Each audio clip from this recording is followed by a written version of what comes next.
চলো আজকে আমি তোমাদেরকে আমার মামা বাড়ি ঘুরিয়ে দেখাই। কত বছর পর যে আমরা সবাই একসাথে হয়েছিলাম আমরা নিজেরাও জানি না। লাস্ট মনে হয় 10-12 বছর আগে আমরা সবাই একসাথে মিট করেছিলাম।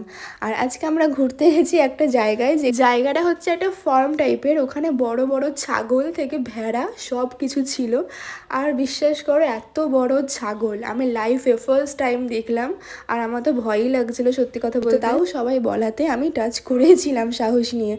তারপর আমরা এখানে অনেক সেলফি তুলেছিলাম, অনেক ছবি তুলেছিলাম। ওখানে ড্রাগন ফলের অনেক গাছ ছিল, বাট ড্রাগন ফলগুলো হলে তোমাদেরকে আমি দেখাতে পারতাম। তারপর আমরা ফার্ম থেকে চলে গেছিলাম হচ্ছে সর্ষে খেতে, যেখানে জায়গাটা অপূর্ব লাগছিল। জায়গাটা দেখতে কিন্তু আমার ফার্স্টেই ডিডিএলজি কথা মনে পড়েছিল। তোমাদেরও যদি মনে পড়ে থাকে কমেন্টে জানিও। তারপর মামা, মামি, আমি, আমার মাসি, আমার মা সবাই মিলে অনেক ফটোশ্যুট করেছিলাম। আর ওখানে এত ভালো ভালো ছবি আসছিল, মানে জায়গা থেকে আসতেই ইচ্ছা করছিল না, মনে হচ্ছিল যত পারি ছবি তুলেই যাই। কারণ সর্ষে ক্ষেতটা অপূর্ব সুন্দর লাগছিল এই টাইমটাতে গিয়ে স্পেশালি।